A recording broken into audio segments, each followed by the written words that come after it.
Amigos, bienvenidos a esta nueva emisión de Sin Filtros. Hoy vamos a conversar sobre diversos temas que tienen a la opinión pública y a muchos gobiernos en jaque.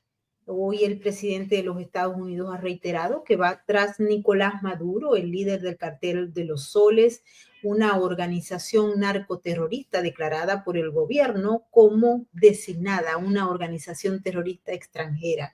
Y tras lo que establece la ley sobre esa figura, se va a actuar de acuerdo al Pentágono y de acuerdo al mismo presidente. Por supuesto que esto ha levantado una ola de críticas por parte de los que apoyan a Nicolás Maduro aquí en Estados Unidos y también por el Partido Demócrata. Ven que eso puede ser un mal ejemplo, una posibilidad de que se genere una guerra sin que el Congreso la haya justamente declarado, y dicen que no lo van a permitir. También el Papa viene a proponer un diálogo o a decirle al presidente de los Estados Unidos: si no lo saques así, presiónalo económicamente. Siempre la Iglesia dice que está trabajando para eso, para sentar, para el diálogo, y dice que lo ha hecho a través de la conferencia episcopal, que son las vías que tiene la Iglesia para influir. No sé si eso va a tener algún efecto, pero en paralelo el régimen se siente acorralado y ha empezado a usar los trámites para salirse de la Corte Penal Internacional, para salirse del Estatuto de Roma, porque el Estatuto de Roma es el que penaliza los delitos de lesa humanidad que ha cometido el régimen de acuerdo a los mismos estudios de la Corte, de la ONU y de cuánta organización de derechos humanos existe en estos momentos que no recibe fondos del régimen. Es decir, los que están financiados por otras vías lo han señalado. En Honduras hay tremendo problema porque el sistema se paró. Iba en primer lugar el señor Afura, pero ahora va a Narrala. Pero en el fondo, ¿qué es lo que pasa con esas elecciones? ¿Pueden ser creíbles? ¿Hasta qué punto el Consejo Nacional Electoral de Honduras puede justificar eso que ocurrió? ¿Hay hackers? ¿Quiénes fueron los hackers? ¿Quién es la empresa responsable? ¿Por qué el gobierno en estos momentos, y hablo del gobierno de Honduras, con el señor Mel Zelaya a la cabeza, está acusando al presidente de los Estados Unidos de haber dado un golpe de Estado a Honduras? ¡Wow! Que sí que está repicante el asunto. Vamos a darle la bienvenida a todos aquellos que se unen a través de nuestras diversas plataformas. Bienvenidos todos nuestros maravillosos moderadores que forman parte, nada menos y nada más que el del mejor superchat de YouTube, el más inteligente, porque aquí se piensa. Aquí estamos con pensamiento crítico y sentido común. Bienvenidos nuestros maravillosos moderadores: Yasmín Monzón, Lontán, Samuel Balbuena, también Norma Flores, Nesta, todos los que forman parte de nuestro equipo, María Isabel Valencia y Betty Soto. Mil gracias a todos. Empecemos por discutir lo que está pasando en Honduras, y para eso tenemos a nuestra amiga y compañera de trabajo de jornadas duras, Debbie Reynó. Bienvenida, muchas gracias por estar con nosotros, Debbie. Gracias, Maybord. Un saludo y, bueno, primero muy agradecida contigo por todo el apoyo que nos has dado en estos largos 4 años de régimen comunista en Honduras. No puedo dejar de darte las gracias porque has sido una voz muy influyente que nos ha acompañado y nos ha defendido en todo momento. Gracias a tu audiencia, que como tú bien dices, es una de las audiencias más inteligentes en YouTube. Y bueno, estamos desde esta trinchera en este momento aguantando, ¿verdad? Aguantando la lucha, que no es solamente una lucha de Honduras, sino que es una lucha de toda América Latina, en este momento de toda América, ¿verdad? En contra del socialismo. Sí, bienvenida, Debbie. Vamos a darle también la bienvenida a Bernardo Henao Jaramillo, miembro de este equipo y de este panel. Bernardo, buenas tardes, ¿cómo estás? Maybor, muy buenas tardes, David. Un saludo muy especial y un saludo a toda la audiencia. Encantado de estar en el programa. Un placer. Empecemos, Debbie, que nos expliques qué es lo que está ocurriendo. Ya vimos cómo la señora del Consejo Nacional Electoral salió o al menos trató de explicar lo que es inexplicable, y posteriormente hemos visto todas las informaciones que se han dado. Ahora hay un cambio en función de quién es el que lleva la delantera, y es realmente poco confiable lo que está pasando. Adelante. Bueno, si bien es cierto que ante cualquier situación electoral, nunca tenemos una confianza plena porque siempre estamos sabiendo que de un momento a otro pueden sabotear, boicotear o robarse las elecciones. Este es un proceso bien vigilado, Maybord. Tenemos en este momento 4 diferentes TREP, no solamente políticos, también hay uno que es empresarial. Están vigilantes, estamos revisando acta por acta. Va a ser bien difícil que uno de ellos se robe las elecciones en estas elecciones. Sin embargo, todo es posible. El CNE ayer recibió diferentes ataques de hackers fuertes. No estamos hablando de hackers comunes y corrientes, estamos hablando de profesionales a un nivel muy alto. Golpearon el sistema, pero el sistema prácticamente está blindado y ha sido bien difícil para la empresa que tomó esta responsabilidad electoral de volver nuevamente al aire. Sin embargo, lo que sí podemos decirles es que les fue imposible a estos hackers, que según algunas versiones extraoficiales puedo decirles que son chinos.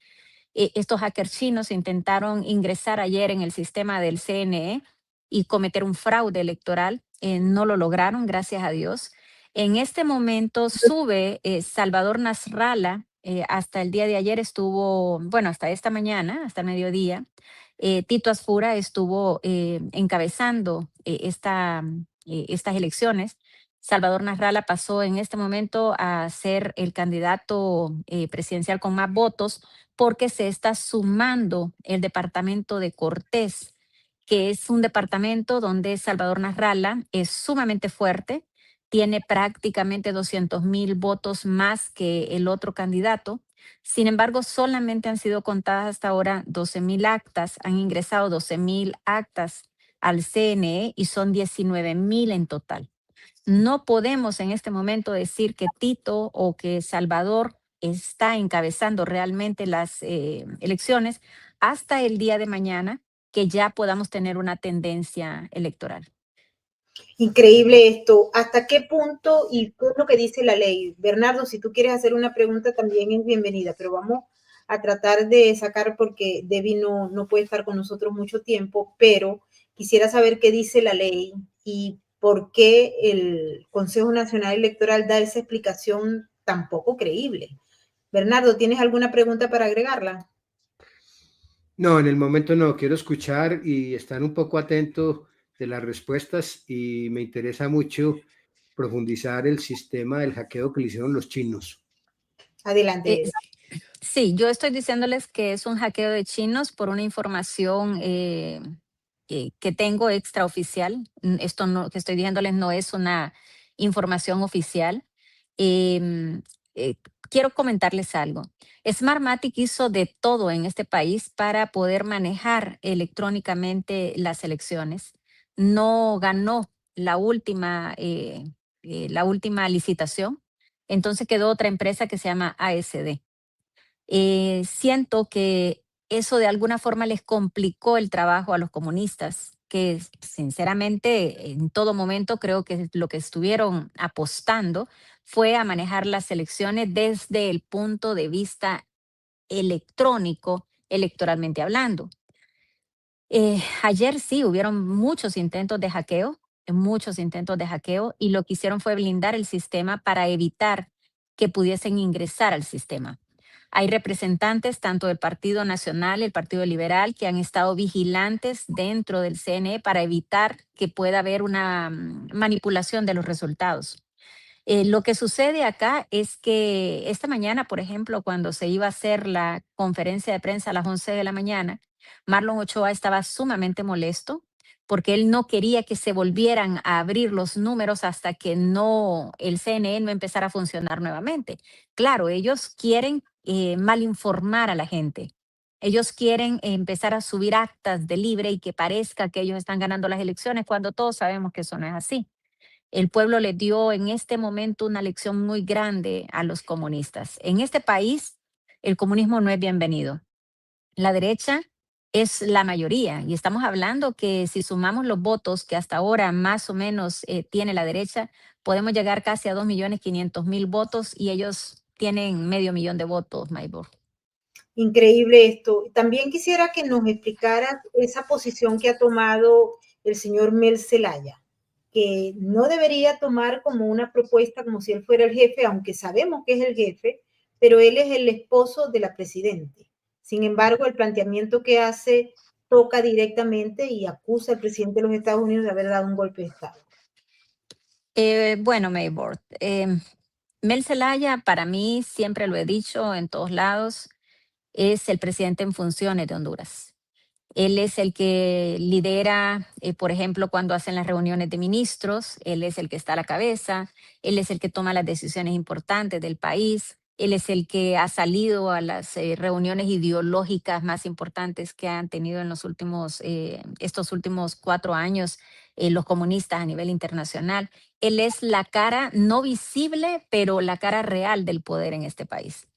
Cuando supo que él no podía volver a lanzarse porque la Constitución no lo permite, puso a su esposa a la cabeza del partido Libertad y Refundación Libre, que es el Partido Comunista en Honduras.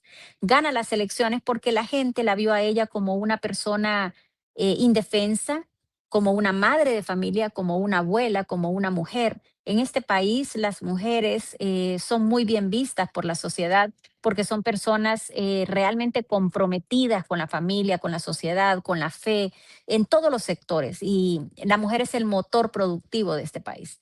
Así que con esa cara ganaron las elecciones. Y para serte sincera, ayer estaba pensando, yo tengo mucho que agradecerle a la señora presidente Xiomara Castro de Zelaya, porque habiendo estado en el poder y pudiendo haber hecho todo lo que hizo, incluso voy a cometer una infidencia acá, nunca lo dije en público, lo voy a decir ahora. Hace aproximadamente un año, Mel Zelaya intentó subir la propuesta de la constituyente a la Junta Permanente, que fue el año pasado, en diciembre del año pasado. Había cerrado el Congreso y ellos arbitrariamente habían hecho una Junta Permanente con 9 diputados, que fue que aprobaron al fiscal general de la República, fue hace 2 años, perdón. Y en ese momento él intentó lanzar la constituyente y quería hacerlo a través de un PCM, que Xiomara Zelaya lo firmara. Cuando Xiomara se negó a hacerlo, Mel Zelaya le dio una golpiza. Ella tenía un evento al día siguiente, ni siquiera pudo asistir al evento. Y como 2 días después salió en su casa todo el país sabía que la había golpeado y estaba en todos los medios como un rumor y ella salió en una foto para que todo el mundo supiera que ella estaba bien, de espaldas, viendo el partido de fútbol que jugaba en ese momento la selección. Sin embargo, se le pudo apreciar en el brazo los morados que tenía de la golpiza.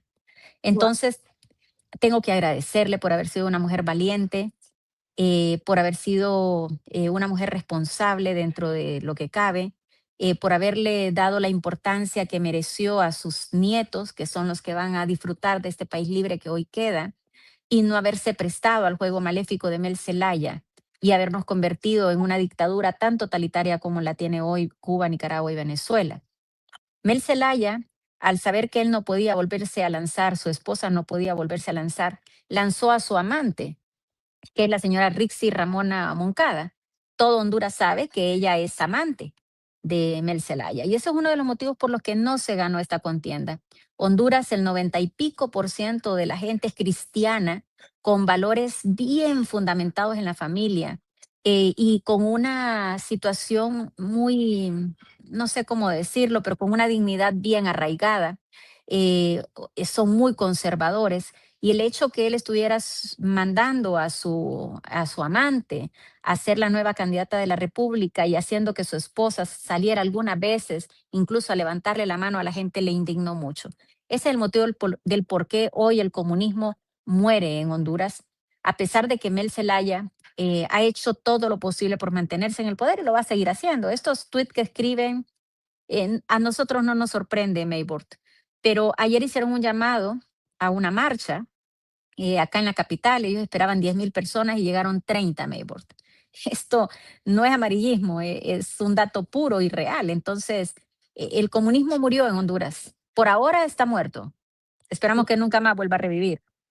Y también en Venezuela y en muchos otros lugares, aunque por allá por Colombia como que lo quieren poner de moda otra vez, pero no lo vamos a permitir. Debbie, Amén. otro aspecto fundamental que es importante entender mientras Bernardo tiene ahí alguna pregunta, y es el hecho de el día después, la gobernabilidad. Cuando finalmente el Consejo Nacional Electoral diga quién fue el que ganó las elecciones, puede garantizarse la gobernabilidad de cualquiera que quede, o piensa que puede haber algún movimiento de inestabilidad. Mira, personalmente conozco a los dos candidatos. Ambos, a mi ver, son personas inteligentes.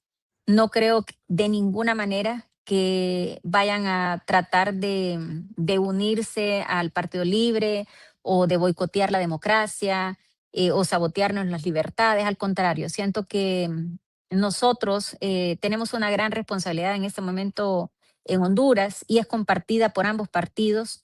Estos dos partidos tienen más de 100 años, es lo que Mel Zelaya llama el bipartidismo, y tienen una responsabilidad muy grande con la sociedad, porque el comunismo entró gracias a muchos casos de corrupción y muchas irresponsabilidades que se cometieron por parte del bipartidismo, y ellos hoy tienen en los hombros esa gran responsabilidad y lo asumen como tal, y saben que de llegar al poder tienen una tarea muy grande, que es limpiar al país, iniciar una nueva era donde Honduras pueda contar con salud, con seguridad, con educación y sobre todo libre de ideologías.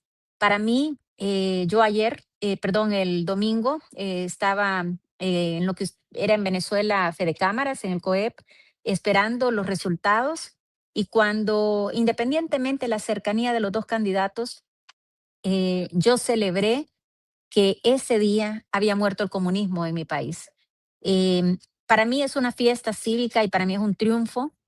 No obstante cuál de los candidatos se queden, en esta ocasión, yo soy nacionalista, pero en esta ocasión, desde que inició esta contienda, hicimos una organización con el general Romeo Vázquez Velázquez que se llama Voces de la Coalición, y desde esa plataforma le pedimos a los hondureños que salieran a votar masivamente, no importa por quién, siempre y cuando sea de la derecha. Vámonos en contra del comunismo. Fue una campaña fuerte, fue dura, pero lo logramos. Nuestro fin fue acabar con el comunismo y siento que lo logramos, Maybor. Nos sentimos triunfadores hoy. Bernardo, ¿tienes alguna pregunta para Debbie? Sí, tengo una pregunta. Primero, felicitarlos porque erradicar el comunismo es magnífico que lo hayan conseguido. Usted mencionó pues que este señor Zelaya se da como el poder detrás del fondo, pero también mencionó que la empresa Smartmati salió y que entró una empresa que creo que mencionó ACD. Yo quisiera saber el Consejo Nacional Electoral cómo hizo posible que pudieran cambiar el sistema que venía tradicionalmente operando por este nuevo que les dio esta garantía y que no pudieron hackearlo. Quiero aclarar algunas cosas acá. Smartmatic sigue metida, Bernardo, en el CNE. Los biométricos le pertenecen a Smartmatic y de hecho el gran problema que tuvimos el día de las elecciones fueron los biométricos, porque de hecho hace unos meses atrás se utilizaron los biométricos del CNE para ir a los pueblos del interior de Honduras y pedirle a la gente que pusiera su huella digital, que tomaran una foto, que entregaran la copia de la cédula para cobrar un bono un bono climático, porque hacía mucho calor. Nosotros sabemos que todas esas estrategias de clientelismo las utilizan al fin y al cabo para llevar un dato que lo utilizará en su momento el algoritmo para poder ganar las elecciones. Yo fui además observadora electoral el domingo, y una de las cosas que me llamó muchísimo la atención es que los biométricos no estaban calibrados, no estaban funcionando correctamente. Y había un dato bien importante. Empezamos a levantar datos en relación a un caso que se empezó a repetir a nivel nacional, pero no pocas veces, sino muchas veces. La gente intentaba poner la huella y el captahuellas no recibía la huella. Luego intentaban tomarle la foto y tampoco con el reconocimiento de la cara lograban reconocer al votante, y tenían que hacerlo a través del cuadernillo. Ellos siempre votaron, pero no pudieron votar a través del biométrico de Smartmatic. Entonces empezamos a levantar datos de esas personas y afuera les preguntábamos, disculpe, ¿usted recibió el bono climático? ¿Usted recibió el bono tal? ¿Usted? Sí, ellos habían recibido el bono. Entonces, hoy puedo decirte que esos 500,000 votos que tiene Libre, por lo menos la mitad, no son reales. Ese bono, ese voto, es un bono que recibió alguien en su momento y le quitó la posibilidad de haber votado el domingo. En este momento están contabilizando solamente los votos que están en el TREP y no están todavía contabilizando los votos del cuadernillo. Así que sí, hay trampa. Smartmatic está siempre al servicio del comunismo e intentó ser parte de este fraude. Lo que sucede, Bernardo, es que el voto de Honduras fue tan masivo, pero tan masivo, que fue impresionante. O sea, yo nunca había visto una cosa tan impresionante de la gente saliendo a votar. Y seguramente esos votos no van a estar tan contabilizados como deberían estar, pero evitaron que ellos lograran fraguar el fraude que tenían ya planificado desde el principio.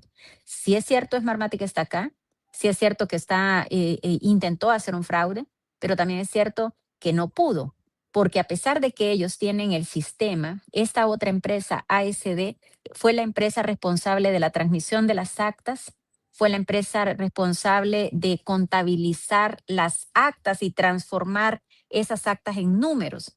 Y siento que es allí donde tal vez el mismo Smartmatic es el que ha estado intentando hackear su propio sistema. Sí, pienso que eso es y ha actuado en otros momentos con otras elecciones. Es importante destacar que es el software de transmisión de datos está vinculado. Y por supuesto los aparaticos, que nosotros los conocemos en Venezuela como las cactahuellas. Ahí es un proceso que se repite en muchos países. Y es importante entender también que en la medida en que no haya ningún tipo de acción, se va a seguir usando esos aparatos para golpear lo que decide el pueblo, lo que decide la gente cuando vota. Son enemigos. Hay una de las sentencias que a mi juicio son las más importantes en materia de voto electrónico, que la dio la Corte Constitucional en Alemania, donde se establece que las máquinas no pueden sustituir al ciudadano a la hora de tomar decisiones, que debe ser el control ciudadano, no las máquinas, no los software, no los cactahuellas ni nada por el estilo. Es el control ciudadano el que tiene que votar, contar y leer el resultado de la votación, porque el que cuenta y si está oculto más, es el que decide y no el que vota. Así que esto es importante destacarlo. Tenemos otro tema que tocar porque hoy muchos venezolanos que amamos lo que se hizo, realmente Citgo era una empresa venezolana orgullo, fue una empresa que levantó la bandera venezolana y hoy se fue, hoy se perdió, hoy se acabó. Pero antes de darle la bienvenida a nuestro próximo invitado, para tomar el tema de Citgo, yo quisiera que nos hablaras, porque en el marco de lo que está planteado en estos momentos, para nadie es un secreto que hay una guerra anti-Occidente. Es decir, hay un grupo de países, de potencias que están contra Occidente, borrando Occidente, desconstruyendo Occidente, y hay otros que están luchando porque Occidente permanezca por principios y valores de Occidente. En Honduras representa en estos momentos, porque vale la pena recordar que entre las cosas importantes que hay es China, y tú lo has planteado con los hackers chinos, pero Debbie, representa el candidato a Fura la posibilidad de volver a Taiwán, de romper con China, de volver hacia los Estados Unidos, de ser un aliado estratégico de los Estados Unidos. Absolutamente. Pero en el caso del señor Nasrallah, él ha dicho y él ha hablado a favor de China y de Rusia, ¿tú crees que puede haber alguna posibilidad de que se venga del lado de Estados Unidos o no va a cambiar? Porque el programa prácticamente señala lo contrario. Y yo puedo decirte específicamente lo que sé. Sé que ambos candidatos iniciarán obligatoriamente relaciones con Taiwán, obligatoriamente relaciones con Israel, y obligatoriamente relaciones con Estados Unidos. El pueblo salió a votar por eso. El pueblo necesita que nosotros rompamos este círculo ideológico que nos atrapó en estos 4 años y volvamos a una normalidad económica real. Si bien es cierto, nuestro dólar se mantuvo siempre estable, es netamente porque este país tiene el 30% de los ingresos de nuestro país gracias a las remesas de los compatriotas que están en los Estados Unidos. Eso no quiere decir que no nos haya afectado grandemente nuestro haber roto las relaciones con Taiwán, porque se acabó, por ejemplo, el mercado camaronero, destruyeron el mercado camaronero. Esta lucha que se tuvo, no solamente estoy hablando de la lucha contra los Estados Unidos, sino esta lucha ideológica y estúpida, discúlpame la expresión, que inició el narcofamilión con las 10 familias de Honduras, como diciendo que ellas han sido la causa de la destrucción económica y social del país, cuando en realidad estamos hablando de un grupo de familias con una gran trayectoria de muchísimas décadas, que lo único que hicieron fue traer a nuestro país prosperidad, ayudaron a que el país se desarrollara y lo siguen haciendo. Entonces no podemos ponernos en contra de la economía, sino que tenemos que ponernos a favor de la economía. Yo espero que ya sea el Partido Nacional o el Partido Liberal que llegue, mantenga la palabra y nos ayude en el desarrollo económico. También quiero decirte que estamos muy agradecidos como país con Donald Trump por haber intervenido en estas elecciones, porque eso hizo un cambio impresionante. Sé que el hecho que Donald Trump se metió dentro de las elecciones para Mel Zelaya ya no es lo mismo y ya no la tiene tan fácil como la tenía antes. El hecho que Donald Trump le pidiera a los Juan Orlandistas que salieran a votar para darle el indulto a Juan Orlando, hizo que más gente saliera a votar, porque el Juan Orlandista todavía no estaba seguro de salir a votar.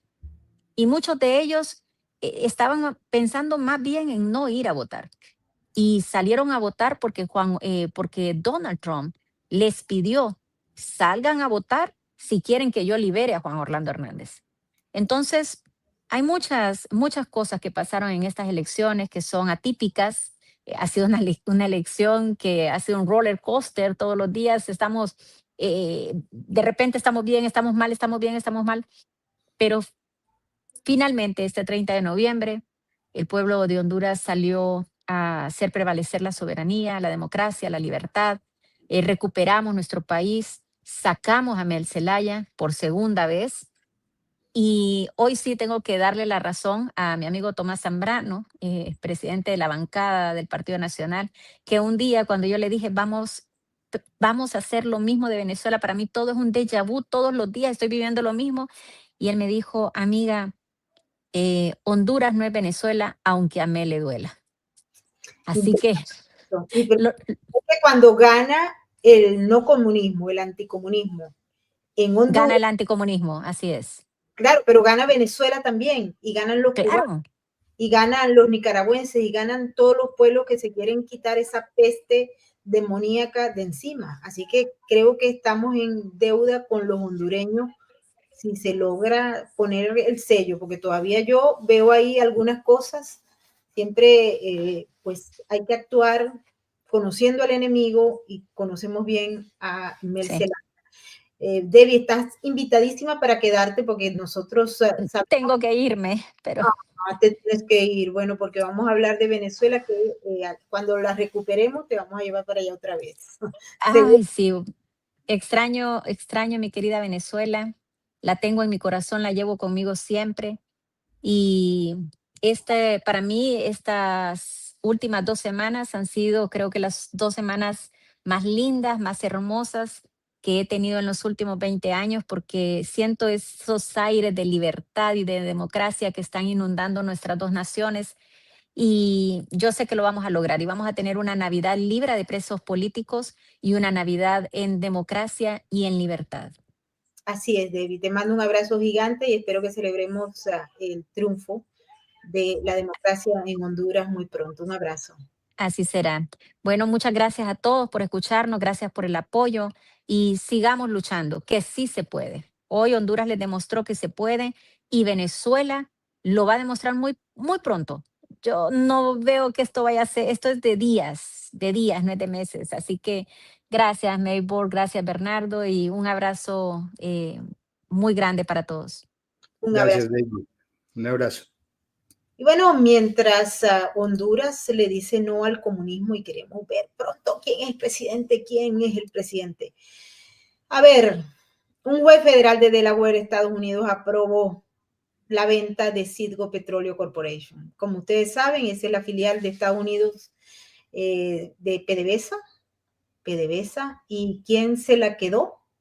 La empresa Amber Energy, que es de Elliott Investment Management. ¿La compraron por cuánto? Cierren los ojos, no les voy a dar un horror aquí.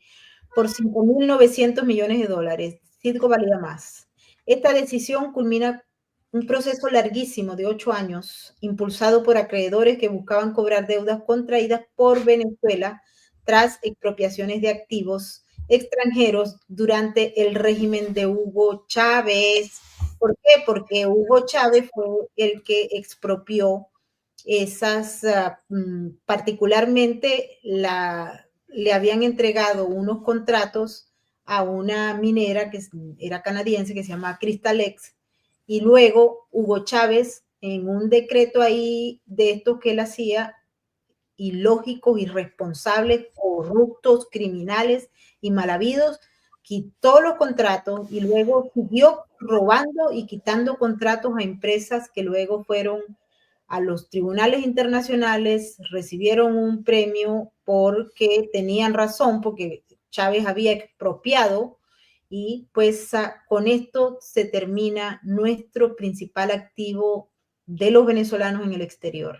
Los chavistas son responsables, pero también los del interinato, porque se pusieron a inventar con unos intereses que algún día van a tener que explicar. Pero el original de los responsables es Chávez, porque fue él el que le quitó los contratos y las propiedades luego de haber establecido convenios con esas empresas transnacionales.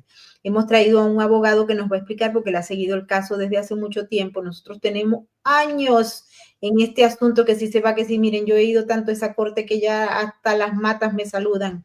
¿Por qué? Porque han habido muchos años de audiencia y audiencia y audiencia. Y bueno, se tomó la decisión que muchos de los que estuvimos allí tantas veces sabíamos que iba a ocurrir. Bienvenido, doctor Carlos Ramírez, muchas gracias por estar con nosotros. Hola, Neibro, muchas gracias a ti por la invitación.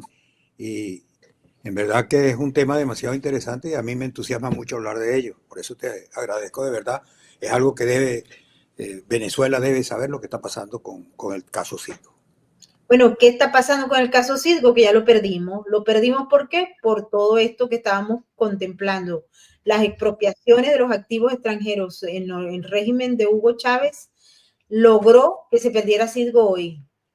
Chávez debe estar contento en donde quiera que se encuentre en el infierno, pero los venezolanos no. Hay mucha gente que no entiende. No sé si ustedes nos puede hacer como un briefing, una explicación del caso breve para que la gente que nos está viendo y que no son venezolanos puedan entender qué fue lo que pasó con Citgo y por qué irresponsablemente la hemos perdido el día de hoy.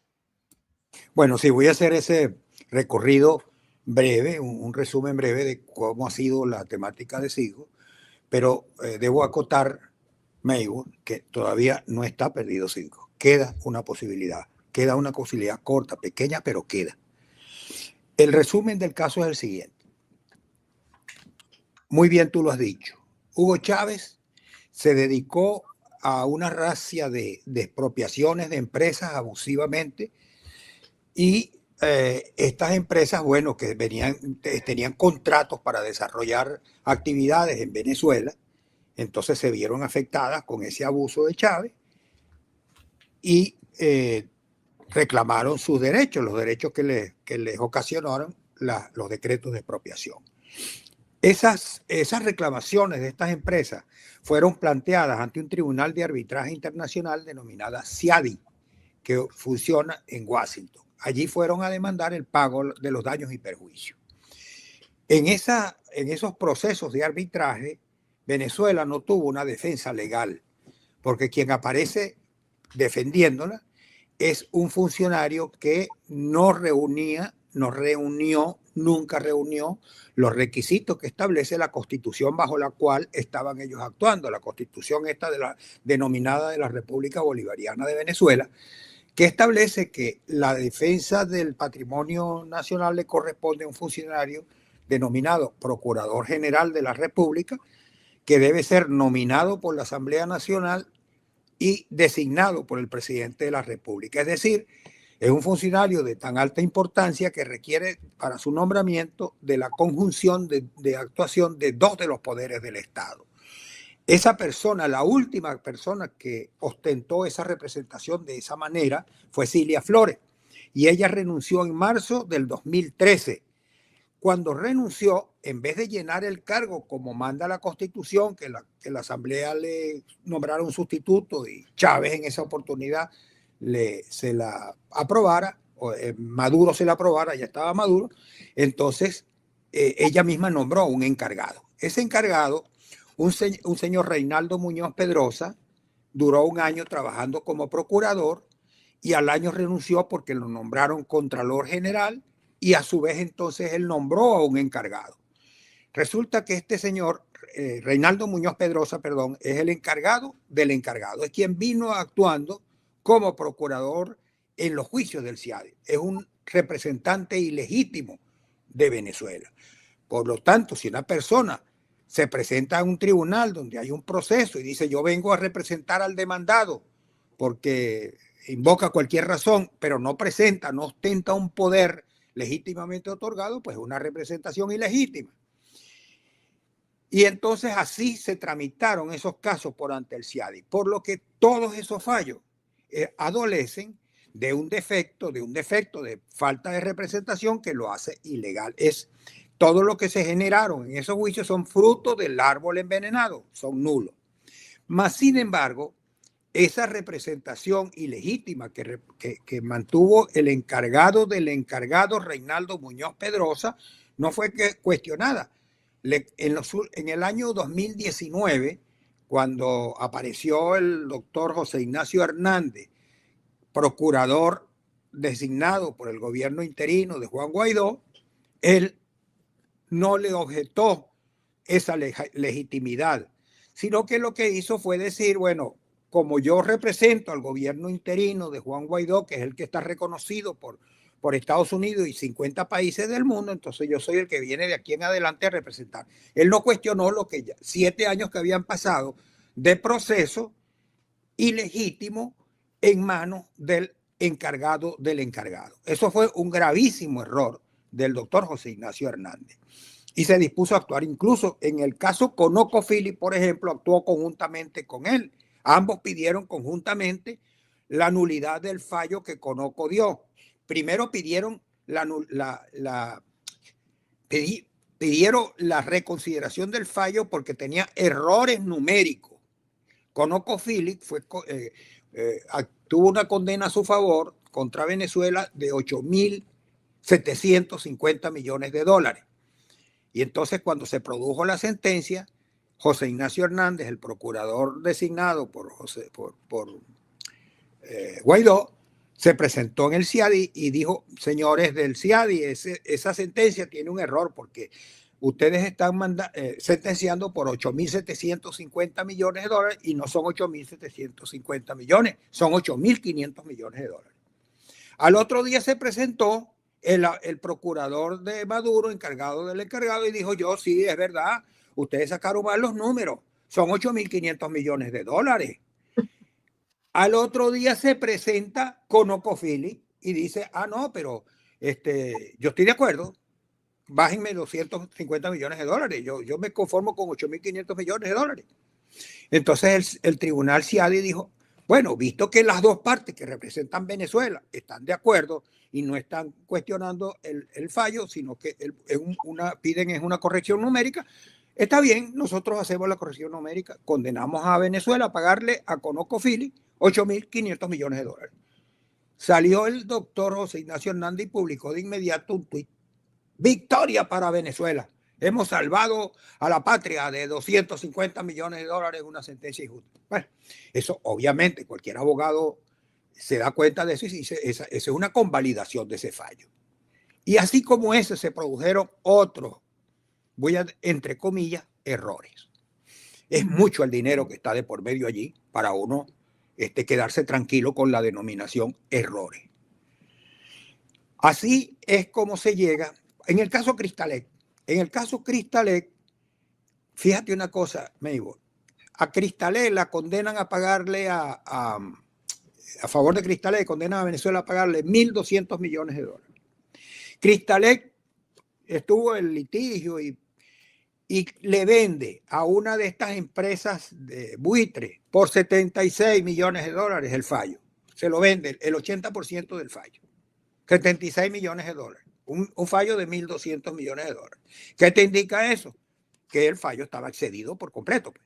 Y entonces estos señores compran el 80% por 76 millones de dólares y ahí se hicieron parte de ellos en el proceso. Es otro de los abusos procesales. Eso no puede ser, porque ahí hubo una sustitución procesal que debería ser advertida a las partes y Venezuela tendría que haber sido solicitada su opinión si estaba de acuerdo con esa sustitución procesal o no, y nunca eso ocurrió.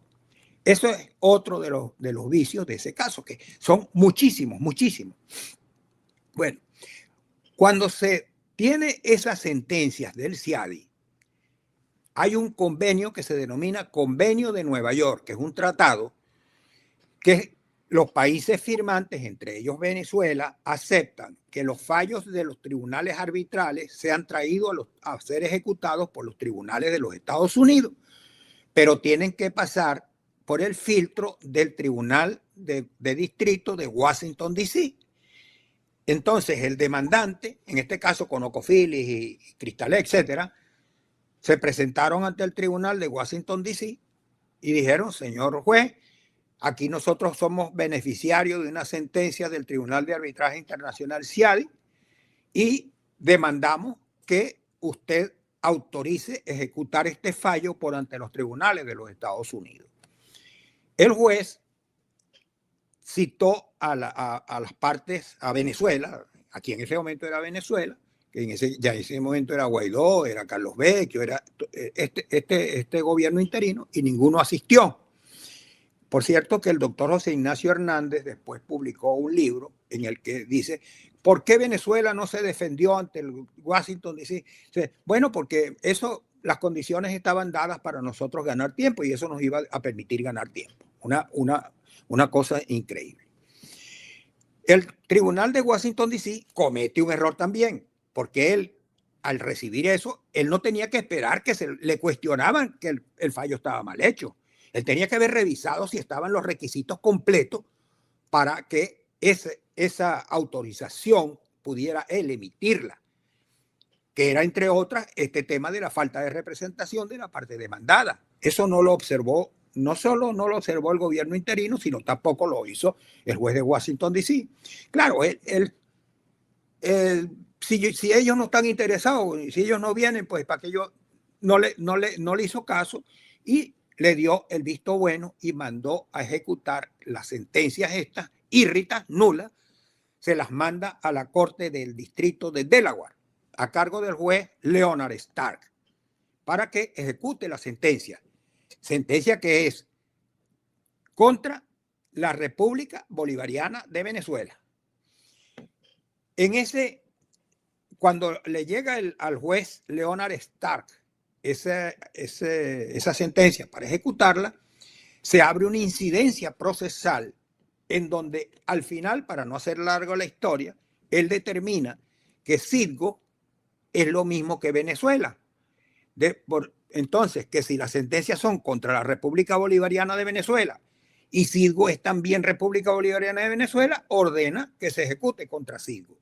Ese es el salto rocambolesco que se da para atacar a Citgo. Citgo es una empresa norteamericana, es propiedad, es un patrimonio de Venezuela, pero es una empresa norteamericana porque está registrada con todos los requisitos de ley en los tribunales, en los Estados Unidos.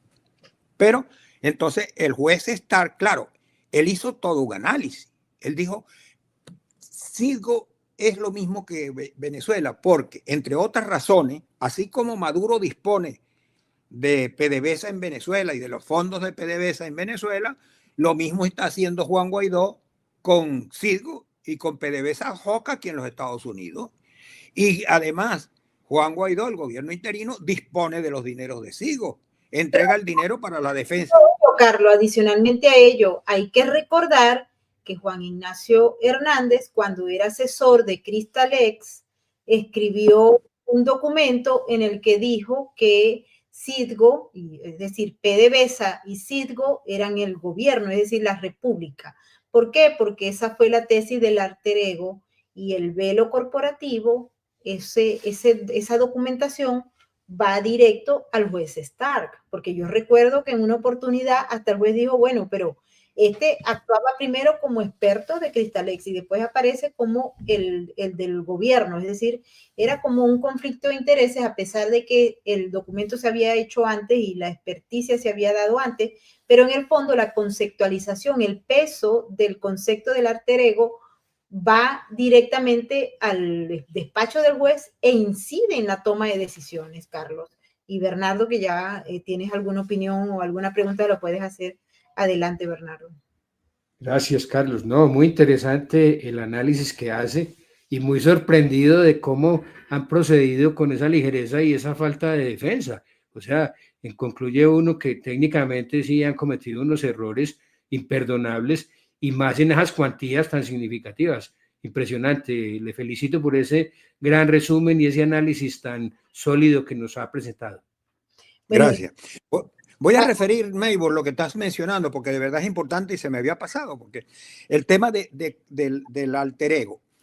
El juez Leonard Stark, para llegar a la conclusión de que aun cuando la sentencia sea contra la persona jurídica República Bolivariana de Venezuela, la va a ejecutar contra una persona jurídica diferente, como es Citgo, él, para llegar a esa conclusión, él hace ese análisis que comenté, de que de la misma manera como Maduro manejaba PDVSA en Venezuela, Juan Guaidó manejaba los intereses de PDVSA ad hoc en los Estados Unidos, entonces él dice que es lo mismo y condena.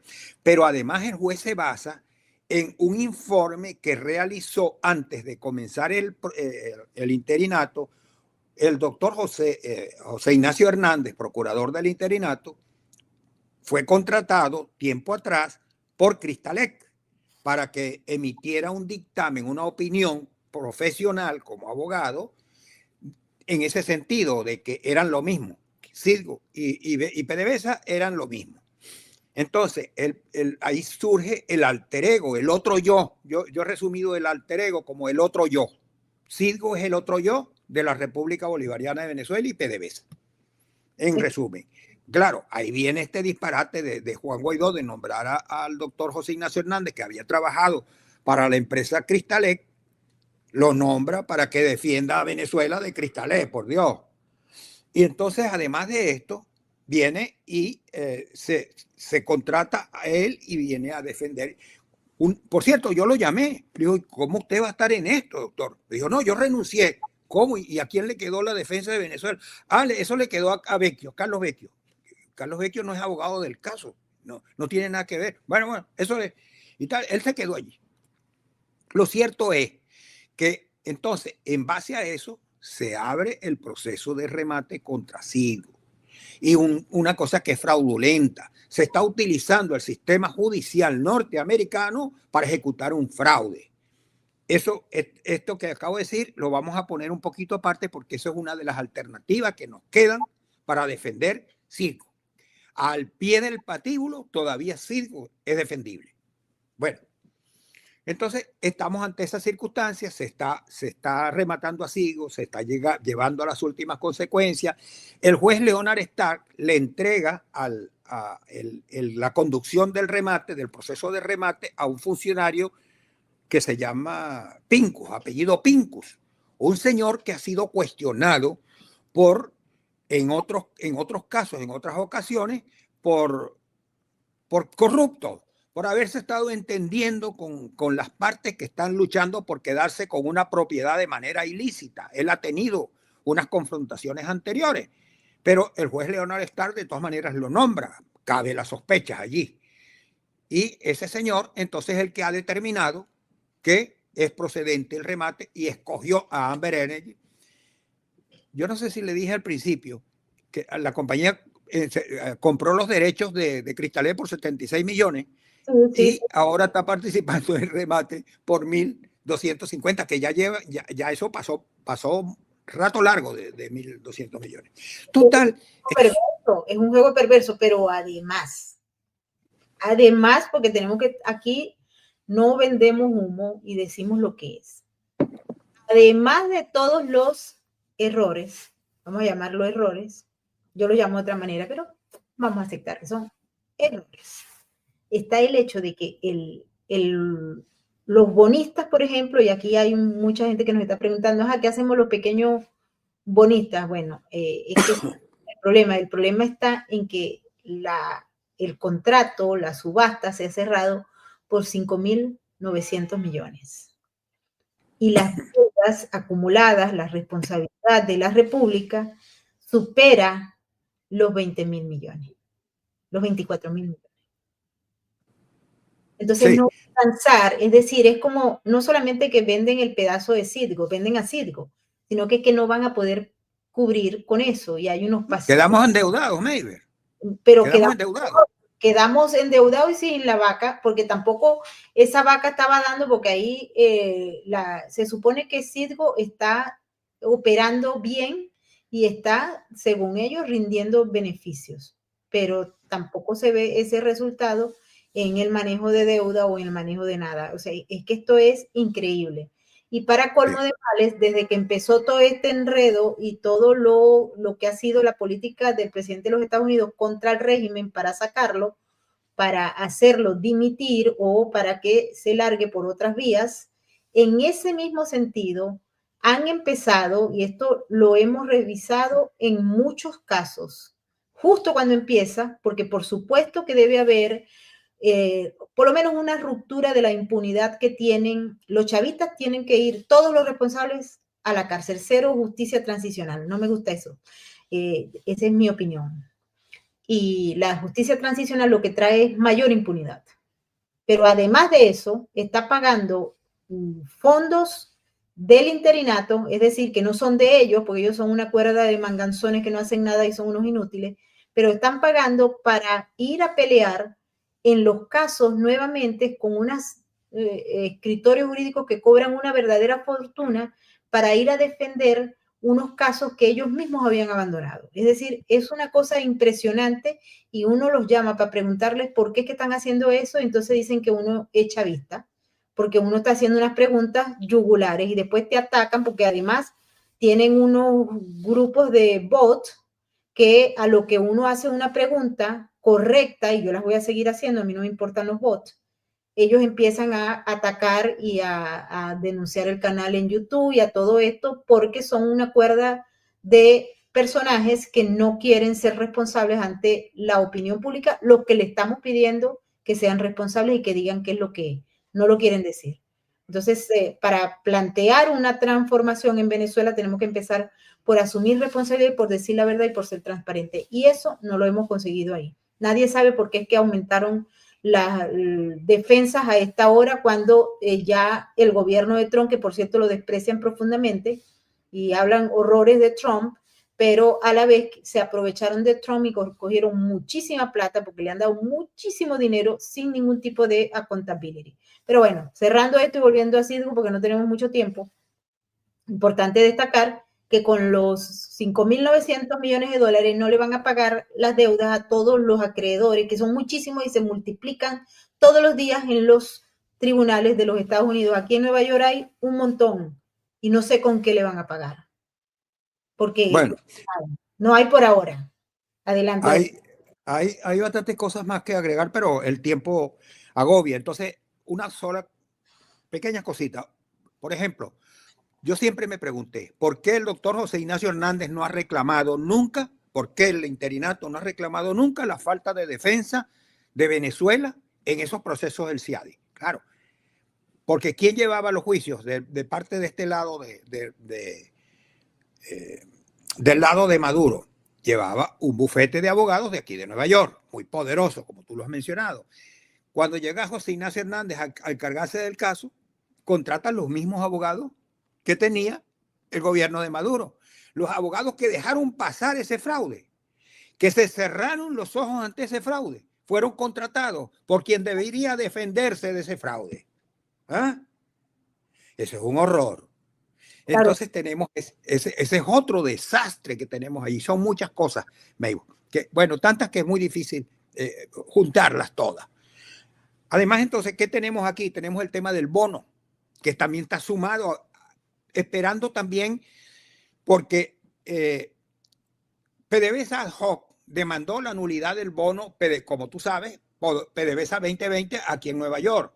La demanda cursó por ante el juzgado del Distrito Sur de Nueva York, a cargo de la juez Catherine Folpaya. La juez dijo que no, que los bonos eran válidos.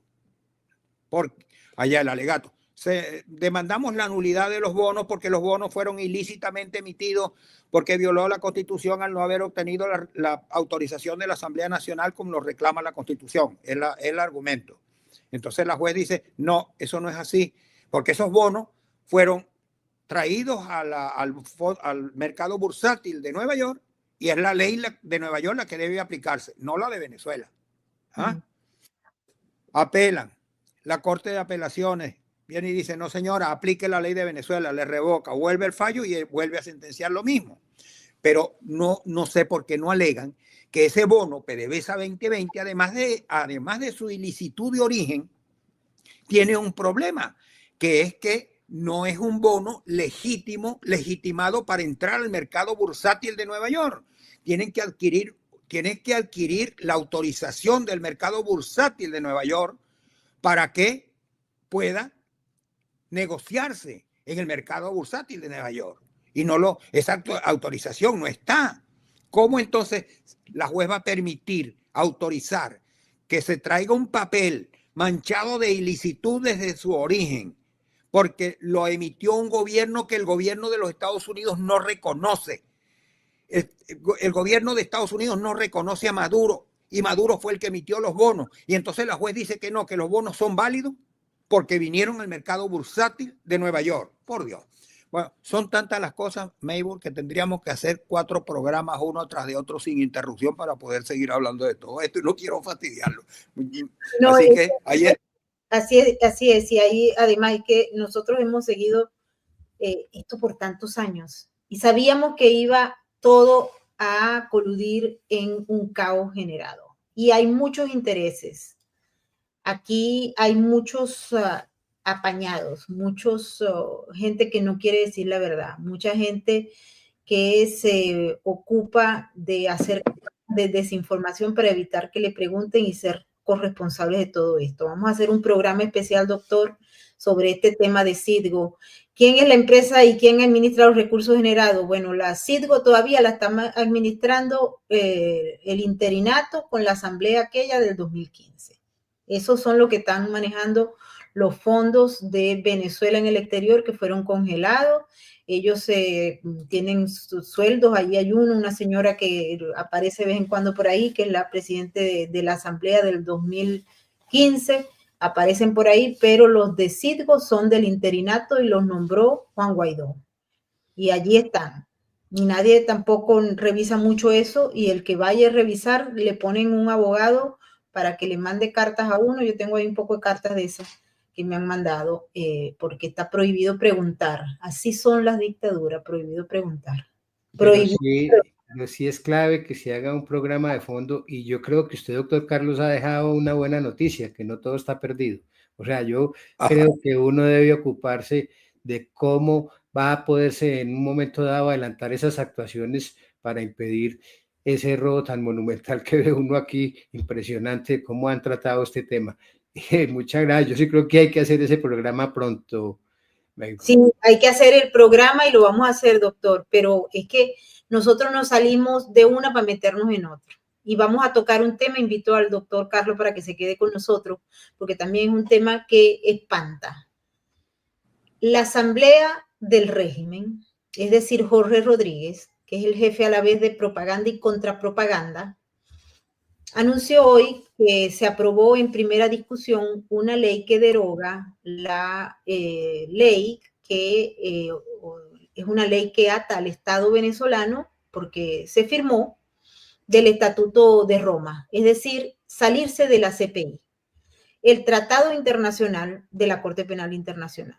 Venezuela lo firmó en el año 1998, lo ratificó el 7 de junio del 2000, convirtiéndose en uno de los primeros países de América Latina en hacerlo. 2000 ya estaba el innombrable, el Galáctico, allí en Miraflores. Y sigue siendo hasta el momento uno de los 125 estados partes del Estatuto de Roma, es decir, de la Corte Penal Internacional.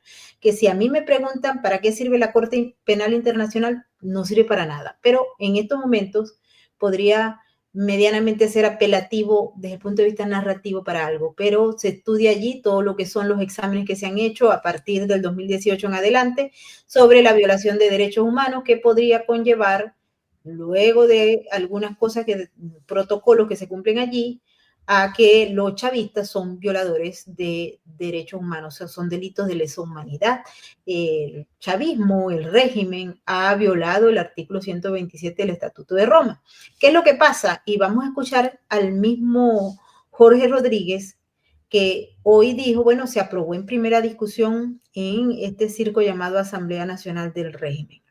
Adelante con el video. Las diputadas y los honorables diputados que estén a favor de aprobar en primera discusión el proyecto de ley derogatoria de la ley aprobatoria del Estatuto de Roma de la Corte Penal Internacional, sírvanse a manifestarlo con la señal de costumbre.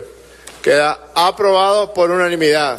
En consecuencia, ciudadana secretaria, sírvase enviar a la Comisión Permanente de Política Exterior, Soberanía e Integración de la Asamblea Nacional, así como a la Comisión de Política Interior, a los fines de la elaboración del informe correspondiente para que esta Asamblea Nacional pueda dar la segunda discusión de este proyecto de ley de acuerdo con lo que está establecido en el artículo 104 del Reglamento Interior y Debates de la Asamblea Nacional. Es decir, que como ellos ven el fin cercano, se van a salir de la CPI, es decir, van a derogar la presencia de Venezuela del Estatuto de Roma, para que será que no los persigan, porque entre otras cosas por ahí, entre los chismes que salen, que hay mucha desinformación, pero dice, es que ellos quieren que se les quite los delitos de la CPI, todas las investigaciones de la CPI, y 1 más 2 son 3. Y aquí estamos hablando de esto. Vamos, Bernardo, ¿qué opinión te merece esto? Y luego lo que estás diciendo tienes toda la razón. Ellos están buscando salirse de ahí para que no les van a aplicar el estatuto, pero es que las faltas fueron atrás. Y en su momento, cuando cambie el régimen y se vaya a dar la actuación del nuevo gobierno, pues obviamente este va a formular el reingreso o la queja respectiva, pero sí los deben seguir y los deben perseguir por delitos de lesa humanidad. Es increíble esto. Doctor Carlos, ¿qué le parece a usted? Bien. Es que me doy cuenta, May, porque tú no te has dado cuenta de algo que ocurrió hoy en esa asamblea de Jorge Rodríguez. Acordaron quitarle la nacionalidad venezolana a todos los que de este lado de la acera hemos estado trabajando en contra de del desastre Sico. Aprobado. Hoy, ahí está la noticia. Ah, también. Bueno, total, sí. A nosotros nos lo quitaron desde así. Yo tengo años sin pasaporte. Por cierto, que a veces sorprende que nosotros tenemos tantos años sin pasaporte y hay unos que por ahí andan que dicen que son opositores y andan con un pasaporte para ir para abajo. También. No, pero es que qué descaro, qué cinismo, qué cinismo. Entonces, ellos son los niños buenos que ellos no han tenido que ver con el desastre de Sigo. La culpa es del otro, dicen ellos. Bueno, pero afortunadamente esta tragedia tiende a terminar, pero en función de lo de la CPI, esto hay que verlo con un ojo crítico. A mí me gusta analizar. Aquí mi gente me dice, no me pongas Jorge Rodríguez. No, hay que conocer al enemigo, seguirlo, porque de lo contrario, si no sabemos lo que está haciendo, no vamos a poder efectuar con éxito cualquier estrategia que se ponga para sacarlos. Y los vamos a sacar. Adelante, doctor. Bueno, ellos saben perfectamente, ellos han tenido mucha injerencia en la Corte Penal Internacional. Ellos participaron en la Asamblea Fundacional junto con el gobierno de Argentina ellos fueron de los que más trabajaron para la creación de la Corte Penal Internacional. Y de allí salió todo este andamiaje, cuando la presidenta de la Corte Penal Internacional, la doctora Silvia Fernández de Gurmendi, Argentina, y el primer fiscal de la Corte Penal Internacional, el doctor, bueno, ahorita me acuerdo del nombre, un abogado muy famoso de Argentina que condujo el juicio de la Junta, que se llamó el juicio de la Junta, y todavía cosas lo pusieron de fiscal. El señor no hizo nunca nada. Él no hizo nunca nada. Y cuando él se salió, él cerró días antes de dejar el cargo, que duró 9 años, cerró las 22 causas que habían contra la gente del gobierno que habían hecho desastres, violaciones a los derechos humanos, etc. Y entonces no dijo nada, calladito cerró los expedientes. En un programa de televisión que estaba él con Patricia Yaniot viene y le pregunta, doctor, pero ¿y qué pasó con todas las denuncias que usted ha tenido en sus manos de violación a los derechos humanos en Venezuela? Entonces él dijo, no, eso se cerraron. ¿Y cómo? ¿Y por qué se cerraron? Ella le puso la película, una película donde estaban confrontaciones en la... Moreno Campo, muchas gracias por Alquimia. Alquimia me está diciendo, Moreno Campo era ese fiscal, el primer fiscal de la Corte Penal Internacional. Entonces, Patricia Yaniol le pone una película donde están las manifestaciones y los tiros y los... Entonces, pero mire usted, ¿cómo es eso? Mire todo lo que está pasando allá en Venezuela. Y dicen, no, esos son problemas, pleitos de estudiantes con la policía. Por eso yo cerré los expedientes. 22 expedientes cerrados porque esos eran pleitos y había muertos, había de todo. Y la suplente del doctor Moreno Campo, la Fatou Bensouda, sí, africana, fue la vicepresidenta, entonces asume la presidencia cuando él se va, porque los países africanos dijeron, mire señores, si ustedes no nos ponen a nuestra paisana, la doctora la doctora Fatou Bensouda como presidente de la segunda gestión de la fiscalía, nos retiramos del Estatuto de Roma. No, entonces la nombraron. Un reparto político. Y entonces esta señora también la misma conducta de impunidad con los crímenes que vienen ocurriendo en Venezuela desde todo ese tiempo, esos años. Sin olvidar a Karim Khan. Y la sí, claro, pero ese vino después de Fatou Bensouda. Sí. Son 9 años de ejercicio, 9 años estuvo Moreno Campo, 9 años Fatou Bensouda y entran 9 años Karim Khan, otro bandido, que pasa a ser el secretario general de la ONU, de Antonio Guterres, era él. Y entonces viene y lo pone allí. Todo el mundo es puesto así allí, tú sabes, por conveniencias políticas y por acuerdos personales entre cortinas. ¿Y qué hizo Karim Khan? Bueno, es una historia reciente y todos lo sabemos, otro vagabundo. ¿Qué vamos a estar buscando justicia en esa Corte Penal Internacional? En donde el gobierno de Maduro además ha tenido el único gobierno que ha tenido un embajador dentro de la Corte Penal Internacional ha sido Venezuela con Maduro. El único. ¿Por qué? Porque en el Estatuto de Roma se permite que los estados parte tengan un representante dentro de la Corte Penal Internacional. Y no dice que sea embajador, pero es las funciones de un embajador. Es un funcionario del gobierno que está dentro de la Corte Penal Internacional, que le toca la puerta al magistrado y habla con él sin necesidad de tantas cosas. Forma parte de la Corte. Y entonces Maduro ha tenido esa facilidad de haberle abierto las puertas como se las abrieron a Tarek William Saab, que cometió la vagabundería de querer atrasar las investigaciones y llevó un cúmulo de expedientes con 22.000 páginas escritas en español pidiendo que tenían que ser traducidas al inglés para incorporarlas a los expedientes de las investigaciones de los crímenes cometidos por el gobierno de Maduro. Ese tipo de cosas él la hizo. Entonces, ¿qué podemos nosotros esperar? Eso no sirve. Esa Corte Penal Internacional no sirve para nada. Nosotros tenemos que ver un sistema, sí, de justicia diferente, cuando tengamos un gobierno diferente, una justicia internacional diferente. De verdad. ¿Qué piensa la justicia universal?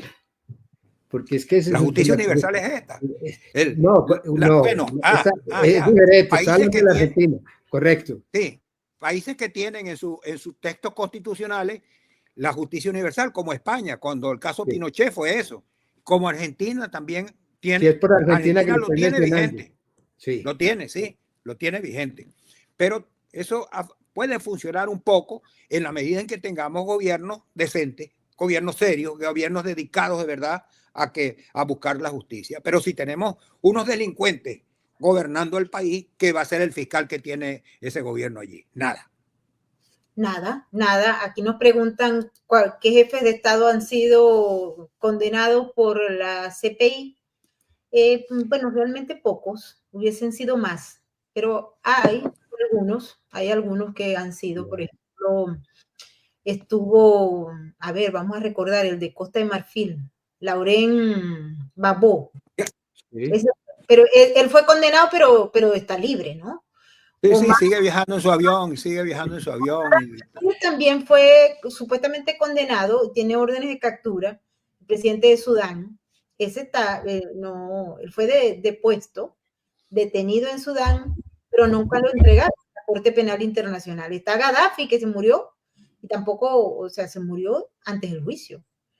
Pero Maybor, unos funcionarios, esos magistrados jueces de la Corte Penal Internacional con un sueldo de 9.000 euros mensuales, más gastos de distintas naturalezas, con cargos de por vida, que van a estar preocupándose de hacer justicia en otras partes del mundo que a ellos ni les interesa, ni les va, ni les viene. ¿Ah?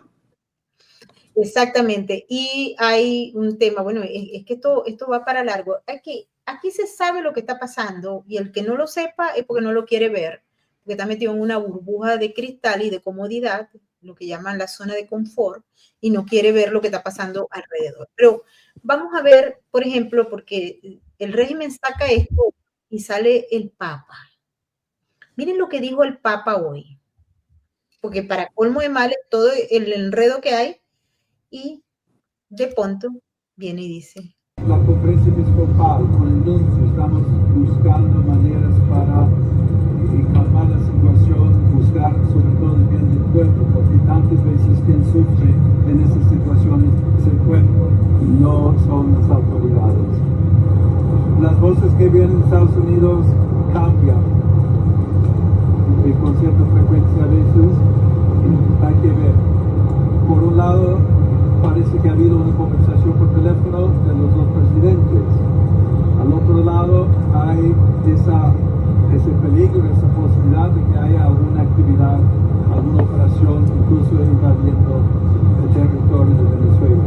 Y yo no sé más, y yo de nuevo creo que es, digamos, mejor buscar maneras de diálogo, quizás presión, incluso presión económica, pero buscando otra manera para cambiar, si es lo que deciden hacer en Estados Unidos.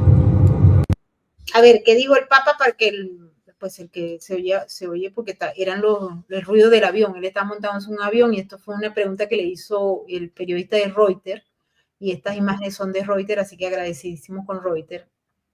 Pero él instó a Estados Unidos a no intentar derrocar militarmente a Maduro. Es mejor buscar vías de diálogo, dijo el Papa. Él le pidió al presidente de los Estados Unidos no intentar usar uso de fuerza militar contra Nicolás Maduro. Todo lo contrario, dijo, sería mejor intentar el diálogo o imponer presión económica sobre Venezuela si Washington desea impulsar un cambio en el país. También dijo que ellos estaban tratando de ejercer algún tipo de comunicación, porque la mejor vía es el diálogo y quizás presión, incluyendo presión económica, pero no el uso de la fuerza. Y eso es lo que tienen que hacer los Estados Unidos. El Papa dijo esto en un vuelo de Alitalia, que él estaba en Turquía y iba al Líbano, está de viaje el Papa, está fuera de Roma.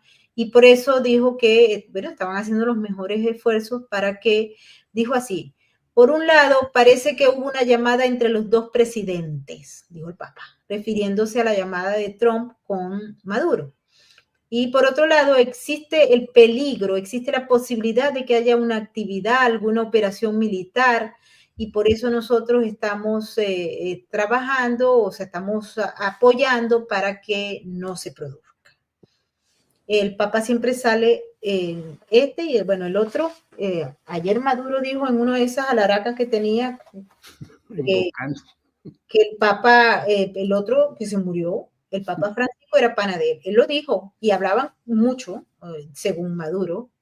Yo no sé si era verdad. Yo sí sé que el Papa y Maduro sí eran panas, pero así como que de hablar así mucho tampoco. Pero bueno, eso es lo que él dice. En paralelo, hoy hubo un movimiento bien fuerte en Washington y el presidente dio una rueda de prensa con el equipo. Entre ellos estaba Pete Hegseth y otros con este tema que tiene que ver con las denuncias que hay sobre el uso de fuerza letal contra las narcolanchas en el Caribe y las intenciones que tienen los demócratas y los enemigos de Trump y los amigos del régimen de Maduro de buscar la cabeza de Pete Hegseth y de los militares que ejecutaron las acciones que de acuerdo a la Fiscalía de los Estados Unidos están en el marco de la ley.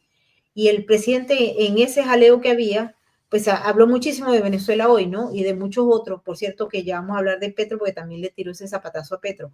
Pero Trump dijo algo que se hizo viral y aquí mucha gente, le damos la bienvenida a todos los chavistas que están aquí en el superchat de YouTube y en las redes sociales.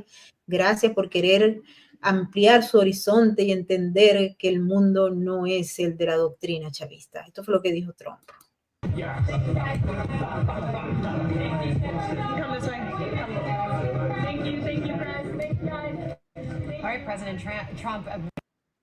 Él dice, el presidente, el periodista le pregunta, el presidente, ¿usted tiene alguna seguridad de que puede haber algún cambio? Dice, ¿usted cree que el presidente de Venezuela puede dimitir, es decir, puede renunciar? Y él dijo, sí, lo va a hacer. Entonces eso, pues obviamente se hizo viral.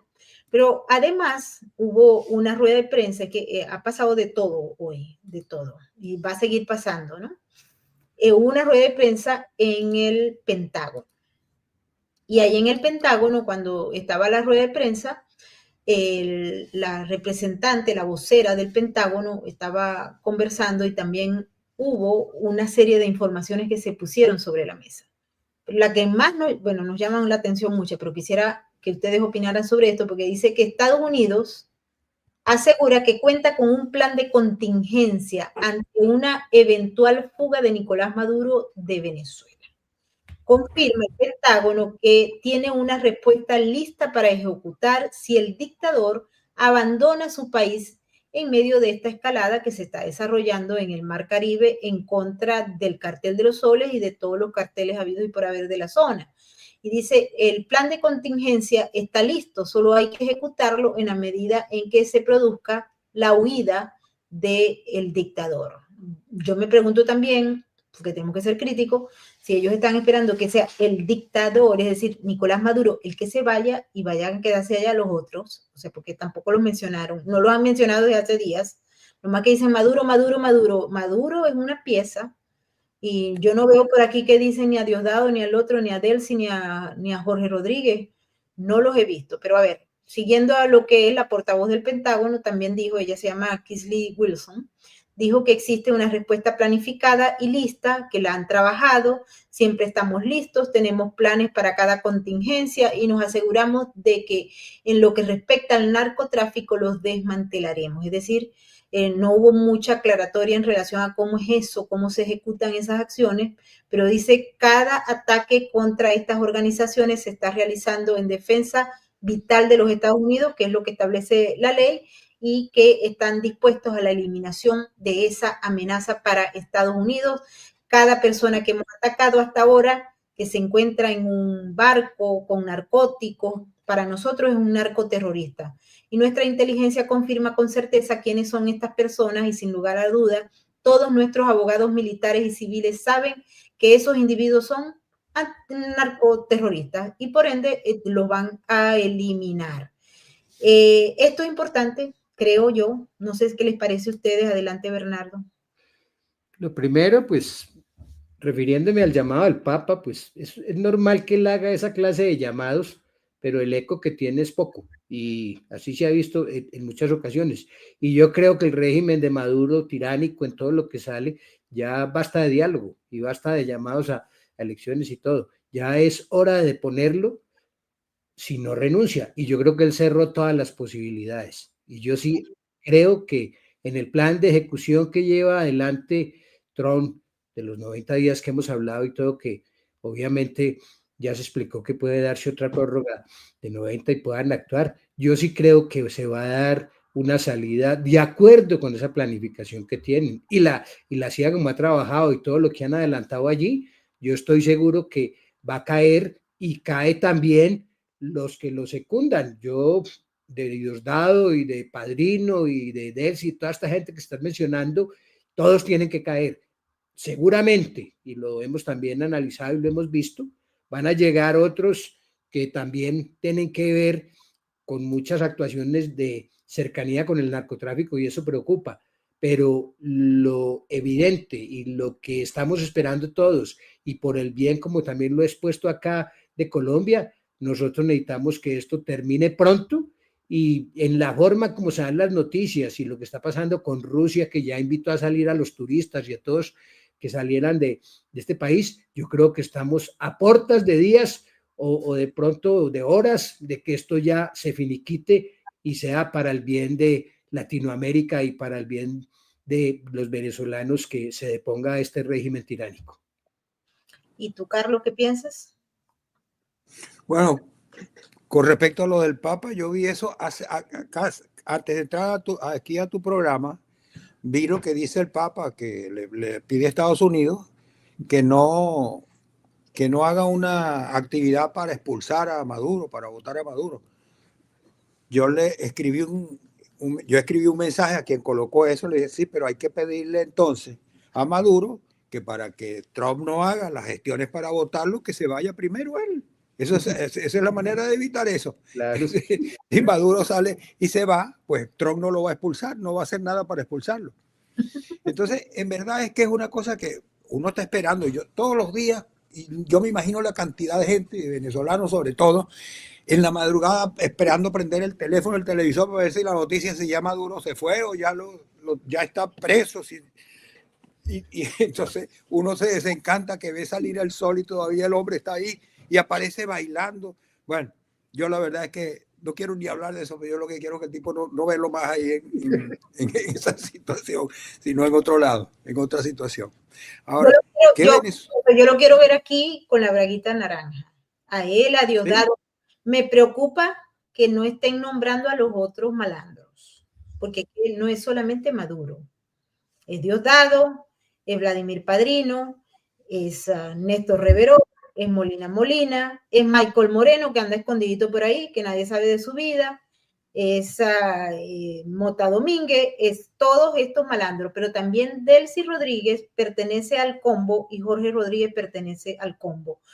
Tarek William Saab y todos eso, y los que están presos también, los que están presos digo, Tarek El Aizami, Samar López, todos esos que están presos allá tienen que venir a usar sus braguitas naranjas, porque ellos están allá presos con unas braguitas celestes o azulitas, así que esos también tienen que venir, no pueden buscar a unos y otros no. Y todo ese colorario de lavadores chavistas del cartel, Nervi Villalobos, que está metido ahí en la lista, todos estos que están en Madrid lavando plata, todos los que están en Miami, todos los que lavan plata, esos también tienen que ir, pero no los están mencionando. Quien sí menciona y dice que no está de acuerdo con lo que está pasando en Venezuela y con las presiones que está haciendo Estados Unidos a Maduro es la señora presidente de allá de México. Sheinbaum le pide a Trump una solución pacífica con Venezuela. No estamos de acuerdo con el injerencismo. Y todo esto, ella vuelve con el tema de la soberanía, etcétera, etcétera, que es lo mismo que está ocurriendo con Lula, que por cierto hoy él habló con Trump y dijo, bueno, no sabemos, él habló de la economía supuestamente, ¿no? De lo que estaba pasando con los aranceles, etcétera. Eso fue lo que habló con Lula, que tiene también el país incendiado, no solamente por el hecho de que puso tras las rejas a el expresidente Jair Bolsonaro, sino por la crisis económica que hay y por el desorden que se ha generado a raíz también de la lucha contra el narcotráfico en Brasil, particularmente en Río y en las principales ciudades. Pero allí vamos con esto, ¿no? Creo que es importante destacarlo porque el régimen tiene unos apoyos muy singulares, sigue apoyándolo Rusia, sigue apoyándolo China, aunque muchos digan y quieran salvarle el pellejo a China, porque cuando nombran los apoyos del régimen se les olvida China y lo hacen a propósito porque los chinos son los que pagan a muchos de los que hablan por ahí y dicen por allí. En relación a esto, también hay otra cosa que nos llama mucho la atención, porque está el cierre del espacio aéreo, está el cierre no decidido por el régimen, que a fin de cuentas, como es el que controla el Estado, es el que decide en Venezuela. Pero hubo una noticia que nos llamó mucho la atención porque se habían suspendido los vuelos de deportaciones. Y hoy sale a relucir que Estados Unidos pide al régimen permiso para enviar vuelos de repatriación. Y esto lo dio a conocer el ministro de Transporte del régimen, Ramón Velázquez, que dijo que había autorizado el ingreso aéreo al territorio venezolano de una serie de los aviones que estaban viniendo con venezolanos. Es decir, la orden fue así. Vamos a leerla para que no vayamos a caer en ningún tipo de ni de amarillismo ni nada por el estilo. Esto fue lo que pasó. Se solicitó, Estados Unidos solicita ingreso al espacio aéreo venezolano de aeronaves operadas por la empresa Eastern Airlines en la ruta Phoenix, Arizona, Maiquetía. Y el gobierno de los Estados Unidos mandó los protocolos para pedir la autorización para que esos vuelos llegaran. Y el régimen aceptó. Aceptó y llegó un vuelo, matrícula EAL 8280-8281, que era una aeronave Boeing 777-200, y la matrícula estadounidense era la N771KW, que los que se la pasan echándole foticos ahí a los aviones que pasan, fotografiaron a este avión y empezó la desinformación diciendo, bueno, que ya llegó un avión de los Estados Unidos, está llevando todo. Y era que estaban llevando a las personas que están siendo deportadas desde Estados Unidos. Y después vino uno de los de allá, los chavistas, y dijo, bueno, sí, estamos celebrando la repatriación de nuestros connacionales para unirlos a las familias a través del Plan de la Patria. Pero esto llama la atención porque fue Estados Unidos el que pidió permiso. Adelante ustedes con la opinión. Bernardo. Pues obviamente Estados Unidos quiere seguir repatriando y debe cumplir con esos protocolos y por eso solicita el permiso. Pero aquí la situación de lo que nosotros estamos mirando es que esto se termine pronto, como estamos pretendiendo todos y como dice el doctor Carlos, todos los días amanecemos pensando si ya fue. Y tiene que ser, y ojalá no se dé más, porque si no la decepción va a ser inmensa y por supuesto en la Navidad tenemos que estar en libertad en Venezuela y tenemos que lograr esa parte. Hoy también, pues no lo has mencionado, pero él también ya dejó saber que de pronto en Colombia también vaya a entrar tropa americana a perseguirlo y eso ya le contestó en su momento Petro, pero pues más tarde seguramente miraremos ese tema.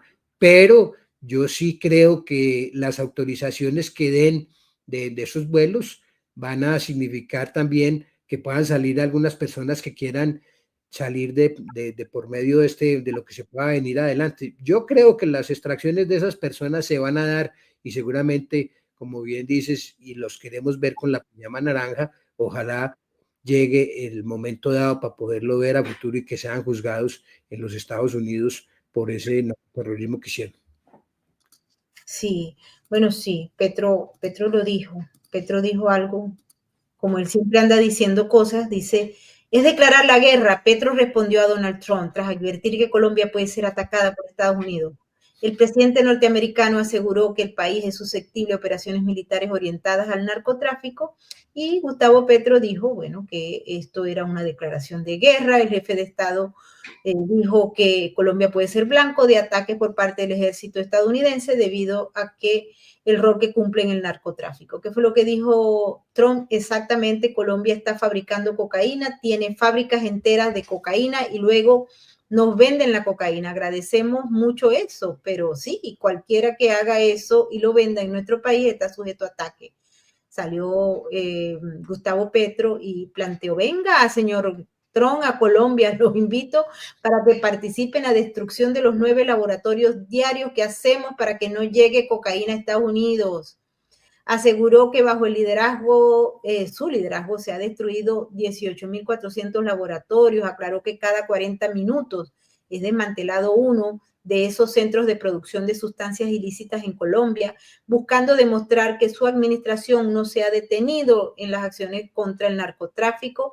En ese sentido, insistió en la importancia de la presencia de Trump en el territorio con el fin de entregar resultados de su política antidroga.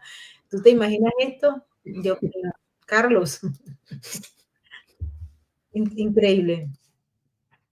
Está asombrosa. Actuando como presidente de Colombia, se paró con un megáfono en la calle aquí en Nueva York a pedirle a los soldados norteamericanos que desobedecieran al presidente Trump. Eso no es un acto, yo diría que es un acto, si no es de guerra, es una cosa muy parecida, muy cercana, que justificaría cualquier cosa, una agresión. Entonces viene a molestarse porque Trump está diciendo que van a atacar el narcotráfico en Colombia. Es una cosa increíble. Bueno, este señor tiene unos desvaríos muy, muy serios, este Petro. Muchas gracias. Bueno, Carlos, quiero agradecerte por haber estado con nosotros en Sin Filtros y vamos a hacer los programas de Citgo, porque creo que vale la pena que la gente conozca qué fue lo que pasó con Citgo. En cada uno será una serie como la de Netflix. Sin duda, yo estaré muy, muy contento de que me facilites este medio para explicarle al pueblo venezolano y más allá del pueblo venezolano lo que significa el caso Citgo. El caso Citgo es una cosa emblemática para Venezuela y para la justicia, porque la justicia norteamericana está siendo utilizada de una manera delictiva para distorsionar la realidad de un proceso que no ha debido nunca caer en esta situación. Estamos incluso, Maybor, debo decir que estamos junto con una asociación de ciudadanos venezolanos que funciona en Florida, AIVAC. Estamos gestionando hace tiempo ya una cita con la fiscal general Pam Bondi para pedirle que nos reciba y que actúe penalmente por el tema del bono PDVSA 2020, que haya una ilicitud gravísima, delictiva, y que no puede pasarse por alto. La justicia norteamericana no puede pasar por alto esta situación.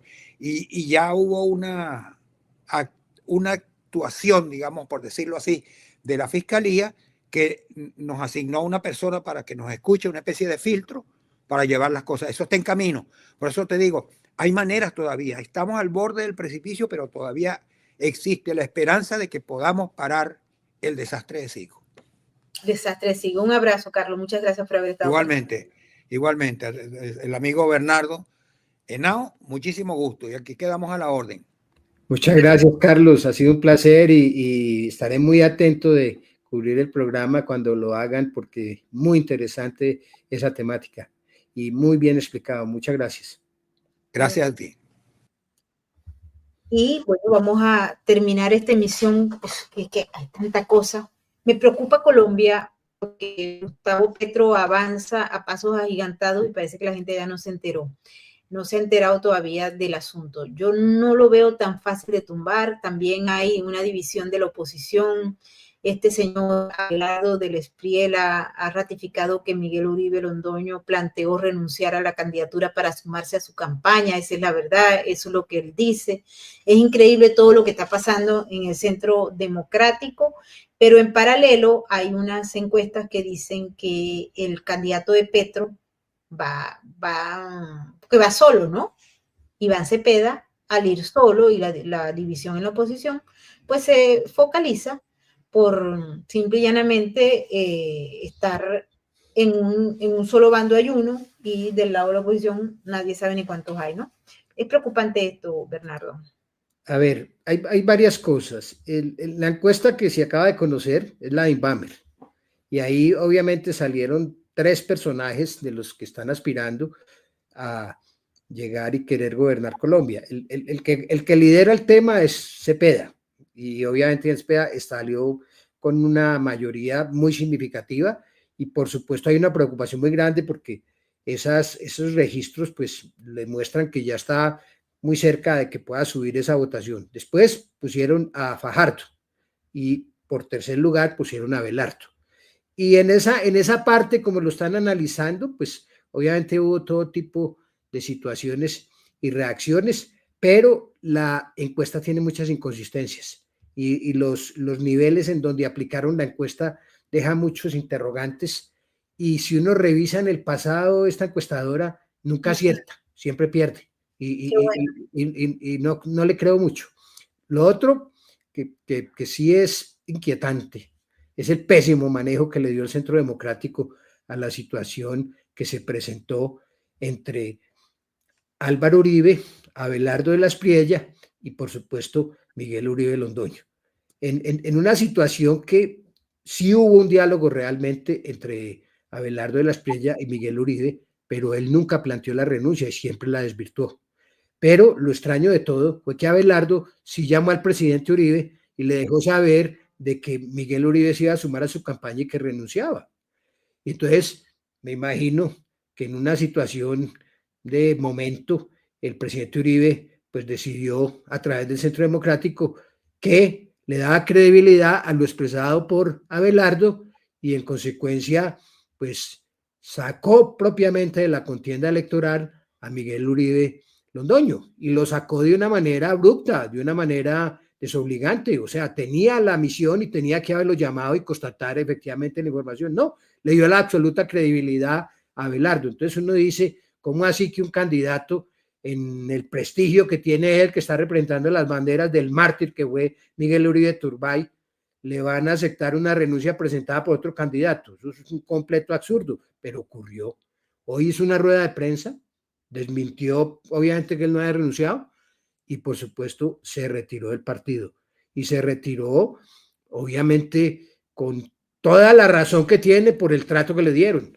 Claro. Y en la forma como manejaron en el Centro Democrático, yo sí tengo que criticarlo, porque si hay un partido que se mostraba siempre respetable en cuanto a siempre el debido proceso y todo, pues aquí no aplicó nada, aquí simplemente procedió casi a través de una vía de hecho. Muy aburridor lo que ocurrió y va a tener repercusiones en las elecciones legislativas, porque es que la gente no es boba, la gente acá empieza a analizar qué es lo que está aconteciendo, qué fue lo que hizo Abelardo, qué fue lo que hizo el presidente Uribe y qué hizo el partido, va a tener consecuencias. No sé qué vaya a pasar con Miguel Uribe Londoño, es una lástima que eso haya terminado de esa manera y probablemente las circunstancias como se van a dar en el futuro, pues no sabemos si lo acoja, pues podría tener el riesgo de la doble militancia, pero no sabemos qué va a acontecer. Pero lo cierto y lo evidente es que esto no ha debido pasar, esta no es la forma de haber tratado esta temática y hay unos que lo apoyan, otros que lo critican, otros que lo dicen que lo viven. No, es que aquí comenzó todo mal. José Obdulio Gaviria lo dijo inclusive cuando se dio el atentado contra Miguel Uribe y en los pactos que se hicieron, dijo, empezaron los errores y se cometieron muchos errores. Y en esta en particular, en la forma como ha terminado esta circunstancia, pues o esta situación va a tener una repercusión en las elecciones próximas que están encima y probablemente llamaron a otro aspirante a ver si quería aceptar a Lirio Barrera, que si quería ser el cuarto.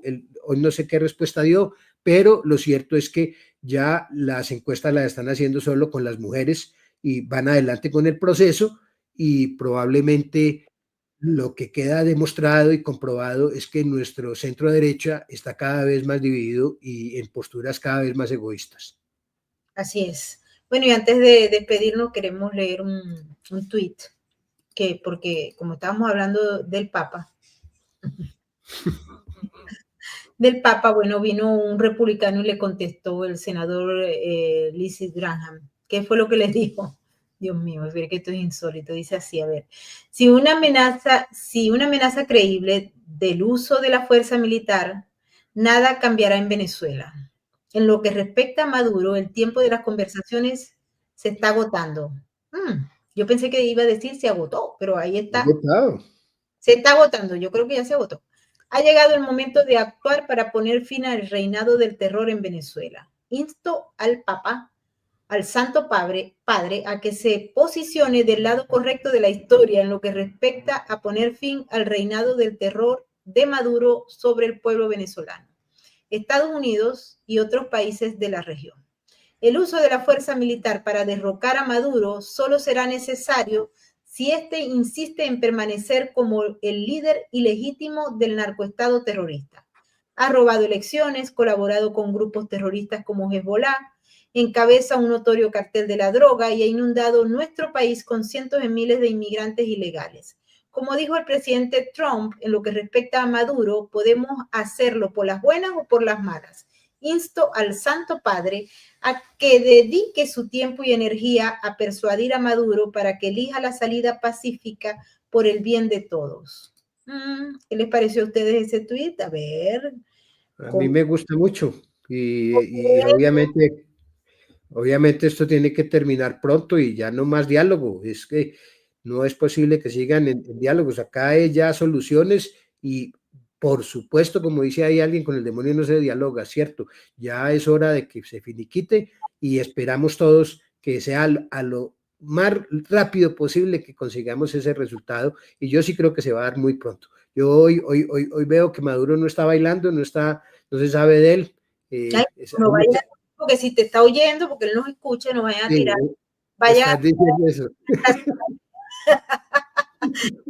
Una clase de baile, no, ellos andaban hoy con los chinos, haciendo fiesta ya con los chinos, no sé si estaban bailando esa música que bailan los chinos, pero en todo caso, hemos llegado al final de esta emisión. Quiero agradecerle a todos por haber estado con nosotros una vez más en su canal, que es Tu Ventana, donde no se vende humo, se analizan los hechos y los eventos, así sean crudos, porque la realidad es cruda, pero queremos educarlos, queremos darle información para que ustedes la procesen y la evalúen con pensamiento crítico y sentido común. No se dejen arrastrar por la desinformación, no se dejen comer el cerebro por la guerra cognitiva.